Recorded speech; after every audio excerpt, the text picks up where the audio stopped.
சிறகடிக்க ஆசை சீரியலோட upcoming episode என்னன்னு பார்க்கலாம். கிருஷ்ண ஸ்கூல்ல விடுறதுக்காக போன ரோஹிணி அங்க அண்ணாமலையும் முத்துவும் நிக்கிறத பார்த்த உடனே பேரதிர்ச்சி அடைகிறாங்க. இவங்க ரெண்டு பேரும் இங்க என்ன செய்யறாங்கன்னு யோசிக்கிறாங்க. ரொம்பவே குழப்பத்துல இருக்க ரோஹிணி இங்க கிருஷ் கிட்ட கிருஷ் கொஞ்சம் அமைதியாயிருன்னு சொல்ல, ஆமா முத்துமாமா பாருங்கம்மா, நான் முத்துமாமாவை கூப்பிட்டுட்டுமான்னு கேட்ட உடனே கிருஷ்ணால நம்ம வசமா மாட்டிக்க கூடாதுன்னு கிருஷ்ண கூட்டிட்டு போயிட்டு அங்க ஒரு ஆட்டோல உட்காந்து மறைஞ்சுக்கிறாங்க. அங்க இருந்தே முத்து கிளம்பிட்டாரான்னு பாத்துக்கிட்டே இருக்காங்க. இங்க ரோஹிணிக்கு ஒண்ணுமே புரியல. அண்ணாமலை மாமா வேற எங்கேயோ வேலைக்கு போறேன்னு சொல்லிட்டு கிளம்புனாங்க. ஆனா கிருஷ்ணோட ஸ்கூல்ல இவங்க ரெண்டு பேரும் எதுக்காக வந்திருக்காங்கன்னு தெரியல அப்படின்னு நினைச்ச ரோஹிணி இங்க முத்துவும் அங்க இருந்து கிளம்பிடுறாரு. அண்ணாமலையும் அவருடைய வேலையை பார்த்துட்டு அங்க கிளம்பின உடனே ரோஹிணி இங்க கிருஷ் கிட்ட சொல்றாங்க, கிருஷ் இப்படி யார் வந்தாலும் அவங்க கிட்ட நீ பேசக்கூடாது.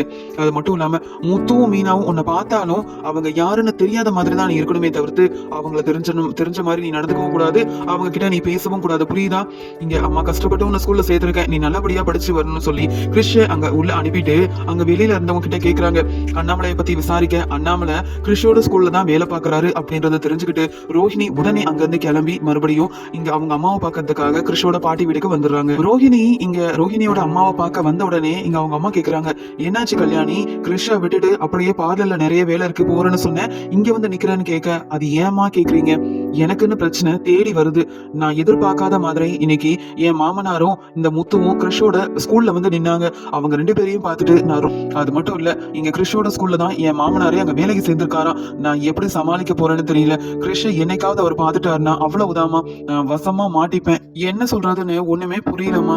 இப்படி கிருஷோட ஸ்கூல்லயே அவர் வந்து வேலைக்கு சேரணும் பாத்தியா, பிரச்சனை வேண்டான்னு நானா ஒதுங்கி போனாலும் பிரச்சனை என்ன தேடி வருது. இதுக்காக தான் சொல்றேன், நீயும் கிருஷும் யார் கண்ணிலையும் படாம ஒதுங்கி இருக்கணும்னுட்டு அப்படின்னு சொல்லி ரொம்ப கோபமா பேசிட்டு இருக்காங்க ரோஹிணி. இதை பார்த்த உடனே ரோஹிணியோட அம்மா சொல்றாங்க, ரோஹிணி இன்னும் எத்தனை நாள் தான் கிருஷ்ண பத்தின உண்மையை உன் வீட்டுல உள்ளவங்க கிட்ட சொல்லாம நீ மறைச்சே வைக்க முடியும்? பேசாம உனக்கு ஏற்கனவே கல்யாணம் ஆகி உன் பையன் தான் கிருஷ்ணன்ற உண்மையை உங்க வீட்டுல உள்ள எல்லார்கிட்டையும் சொல்லிடு. இப்ப உன் மாப்பிளையும் கை நிறைய சம்பாதிக்கிறாரு, தனியா வீடெல்லாம் வாங்கணும்னு ஆசைப்படுறீங்க. அப்படி நீ வீடை வாங்கிட்டா கிருஷ்ண கூட்டிட்டு போய் மனோஜ் தம்பி கூட நீங்க 3 பேரும் ஒன்னா இருக்கலாம்ல.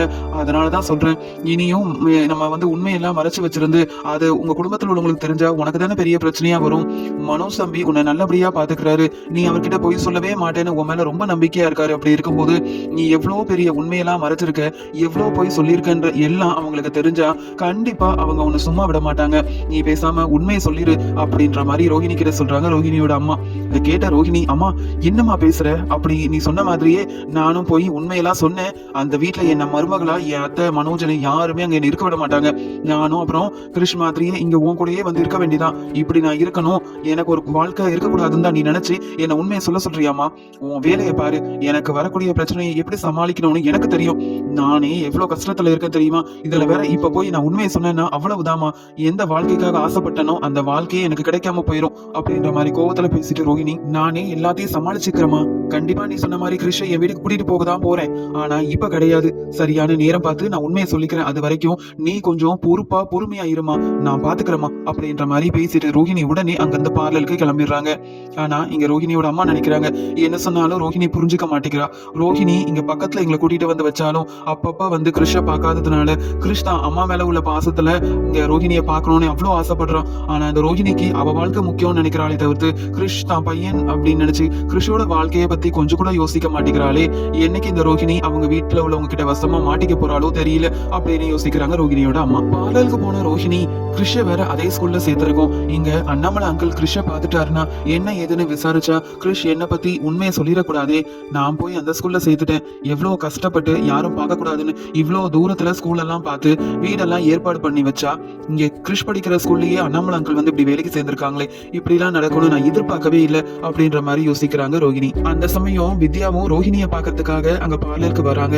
இங்க ரோஹிணி இதையோ பத்தி யோசனை செஞ்சுக்கிட்டு ரொம்ப சோகமா இருக்கிறத பார்த்த வித்யா, என்ன ரோஹிணி இங்க மனோஜ் புதுசா வீடெல்லாம் வாங்க போறாரு அப்படின்னு ரொம்ப சந்தோஷமா போன்ல பேசிட்டு இருந்த, அதான் உன்னை பாத்துட்டு போலாமேன்னு வந்தா இவ்வளவு சோகமா இருக்கியே, என்ன மறுபடியும் உன் வீட்டுல ஏதாவது பிரச்சனையா அப்படின்னு கேக்குறாங்க. அதுக்குடனே ரோஹிணியும் இப்பதான் மனோஜ் புதுசா வீடெல்லாம் வாங்க போறாரு அப்படின்ற சந்தோஷத்துல இருந்தேன், பிசினஸ் மூலமா நல்ல லாபம் வருதுன்னு சந்தோஷத்துல இருந்தா, இன்னொரு பக்கம் இங்க கிருஷ்ண ஸ்கூல்ல விட போனா அங்க அண்ணாமலை அங்கிளும் முத்துமணின்னு பேசிட்டு இருக்காங்க. அப்புறம் தான் தெரிய வந்தது அண்ணாமலை அங்கிள் வெளியில வேலைக்கு போகணும்னு நினைச்சது கிருஷ்ணோட ஸ்கூலுக்கு தான் போல.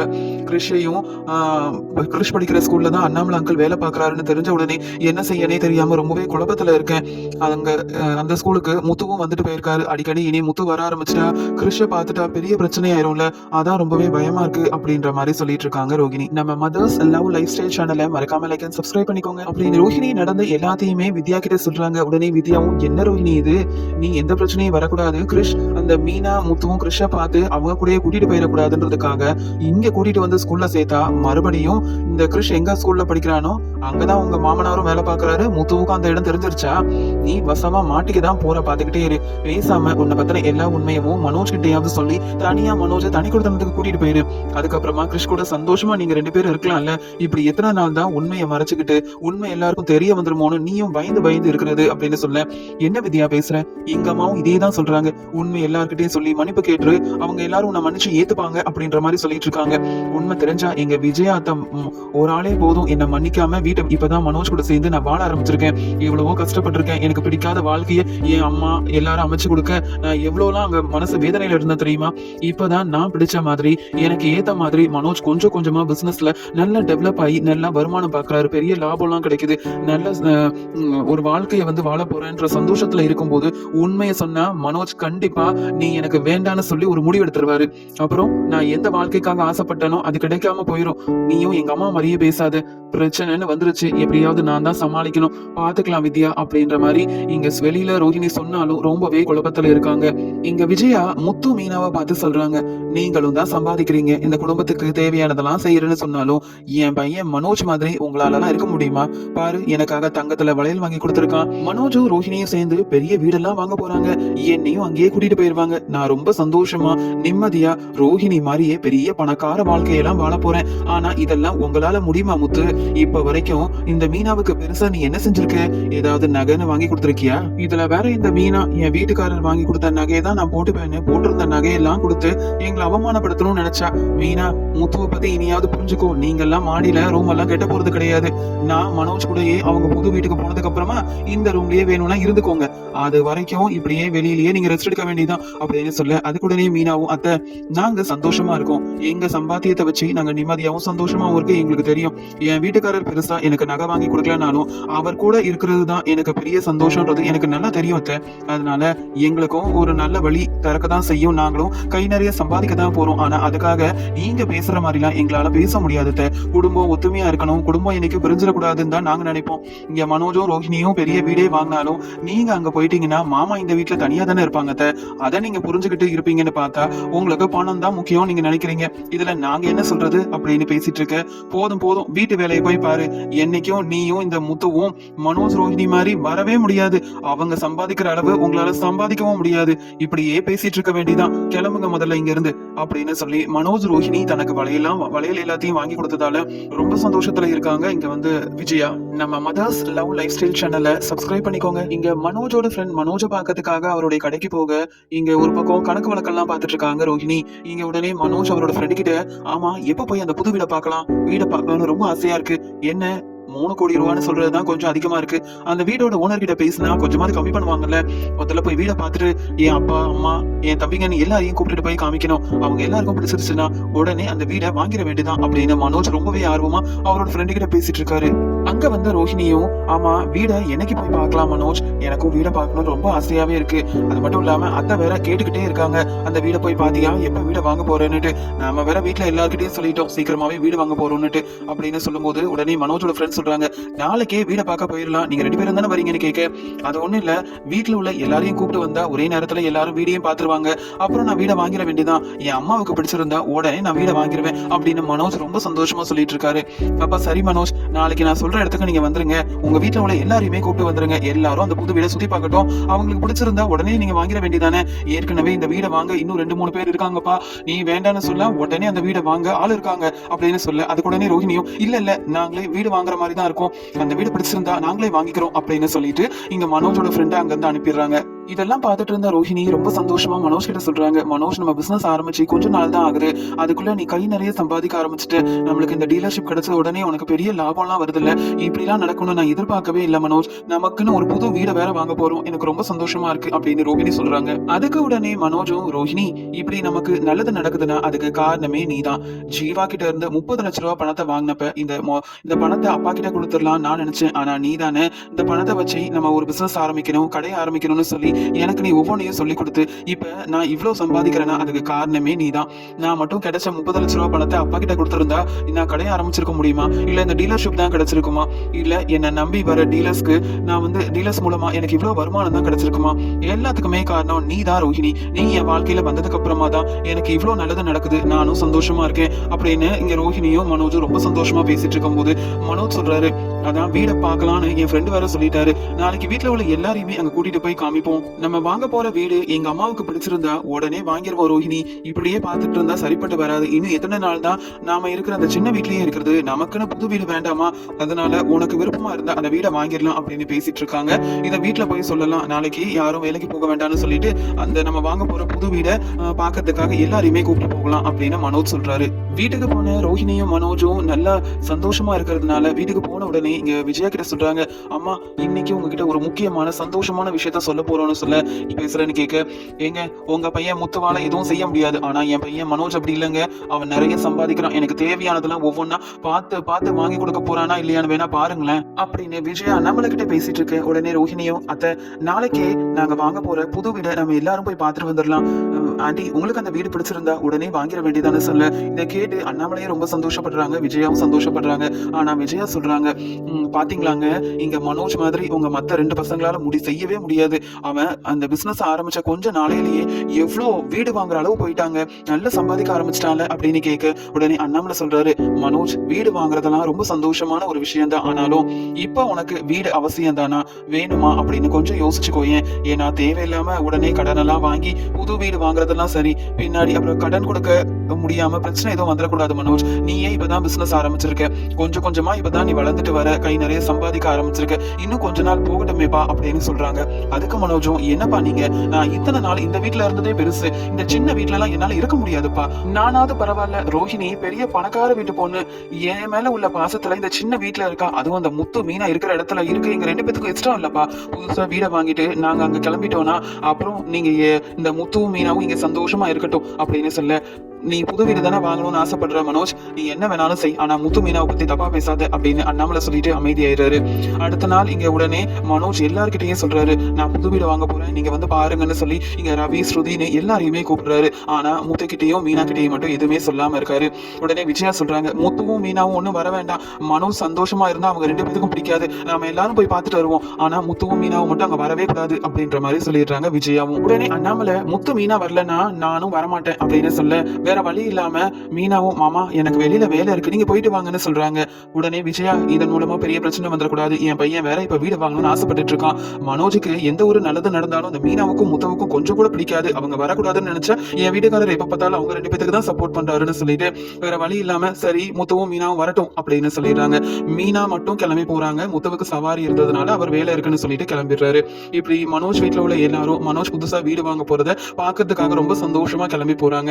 அங்க முத்துவோட ஃப்ரெண்டும் இங்க செல்வம் முத்துக்கிட்ட பேசிட்டு இருக்காரு. என்ன முத்து சவாரி வந்துருச்சான்னு சொல்ல, ஆமாப்பா அந்த ஜீவா மேடம் வந்திருக்காங்க, அவங்க தான் எங்கேயோ ஒரு இடத்துக்கு போகணும்னு சொன்னாங்க, அவங்க போன் பண்ண உடனே அவங்கள கூட்டிட்டு போயிட வேண்டியதான், இத்தனை நாள் சவாரி எதுவும் வராம இருந்தது செல்வம், இப்பதான் இந்த ஜீவா மேடம் வந்ததுக்கு அப்புறமா கொஞ்சம் நல்ல ஒரு வருமானம் வரும்னு நினைக்கிறேன் அப்படின்னு பேசிட்டு இருக்க. உடனே ஜீவாவும் முத்துவுக்கு போன் பண்றாங்க, முத்துவும் சவாரிக்கு ஜீவாவை கூப்பிட்டு வரதுக்காக கிளம்பி போயிடுறாங்க. இங்க மனோஜோட ஃப்ரெண்ட் மனோஜும் இங்க முத்து வீட்டுல உள்ள எல்லாரும் அங்க போனதுக்கு அப்புறமா வீட்டை சுத்தி காமிக்கிறாங்க. புது வீடை பார்த்து எல்லாரும் ரொம்ப சந்தோஷப்படுறாங்க. உடனே விஜயாவும், வீடு ரொம்ப நல்லா இருக்கு மனோஜ், நீ கண்டிப்பா வாங்கிரு, நீ நானு ரோஹிணி எல்லாரும் சந்தோஷமா இந்த வீட்டுல இருப்போம் அப்படின்னு சொல்ல, ஆமாமா எனக்கும் வீடு ரொம்ப பிடிச்சிருக்கு அப்படின்னு சொல்லி எல்லாருமே வீடெல்லாம் பார்த்துட்டு இருக்கும் போது இங்க ரோஹிணி மனோஜ் கிட்ட சொல்றாங்க, இப்படி ஒரு பெரிய வீட்டுல தான் இருக்கணும்னு நான் ஆசைப்பட்டேன், ஆனா இவ்வளவு சீக்கிரத்துல நீ வீடு வாங்குவேன்னு நான் எதிர்பார்க்கவே இல்லை மனோஜ், இனி எல்லாமே உனக்கு நல்லதா தான் நடக்க போகுது பாரு அப்படின்ற மாதிரி சொல்லி பேசிட்டு இருக்காங்க. இன்னொரு பக்கம் சவாரிக்கு போன முத்து இங்க ஜீவாவை கார்ல ஏத்திக்கிட்டு எங்க போன மேடம்னு கேட்க, உடனே இங்க ஜீவா சொல்றாங்க, எனக்கு இங்க நிறைய வீடும் நிறைய பிசினஸும் இருக்கு. ஒரு வீடு இருக்கு, அதை வந்து இன்னொருத்தருக்கு விற்கிறதுக்காக தான் வந்திருக்கேன். அந்த வீடை இன்னைக்கு பார்க்கறதுக்காக அவங்க குடும்பத்துல இருந்து எல்லாரும் வராங்களாம். என் வீடு பிடிச்சிருந்தா உடனே அவங்க கிட்ட எல்லா ஏற்பாடையும் செய்ய சொல்ல வேண்டியதான் அப்படின்னு சொல்லிட்டு மனோஜ் பாக்குற அந்த புது வீடோட ஓனரே இங்க ஜீவா தான். ஜீவா அந்த வீடை மனோஜ் கிட்ட தான் விற்கிறாங்க அப்படின்றது தெரியாம அங்க முத்துவோட கார்ல போயிட்டு இருக்காங்க.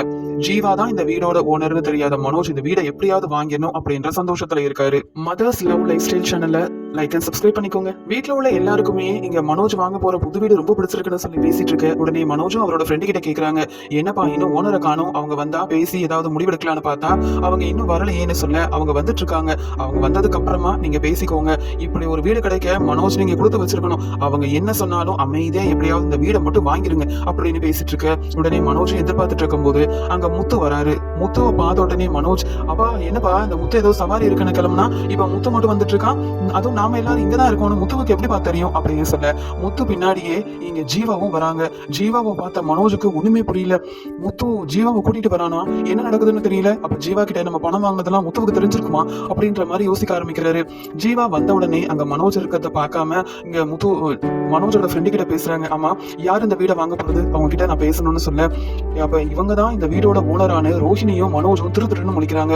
இன்னொரு பக்கம் மனோஜ் அங்க வந்து நிக்கும் போது மனோஜை பார்த்துட்டு இங்க ஜீவா யோசிக்கிறாங்க, மனோஜ் நீயா அப்ப என் வீட வாங்க வந்திருக்க அப்படின்னு கேட்க உடனே அண்ணாமலையும் விஜயாவும், ஆமா மனோஜ் இது யாரு உனக்கு ஏற்கனவே தெரியுமா, இவங்க தானே இந்த வீட்டோட ஓனர் அப்படின்னு சொல்லிட்டு விஜயா சொல்றாங்க. ஆமாமா, இந்த வீடை என் பையன் தான் வாங்க போறான், இவன் கை நிறைய சம்பாதிக்கிறான், பெரிய பிசினஸ் மேனா இருக்கான் அப்படின்னு சொல்லி பேசிட்டு இருக்காங்க.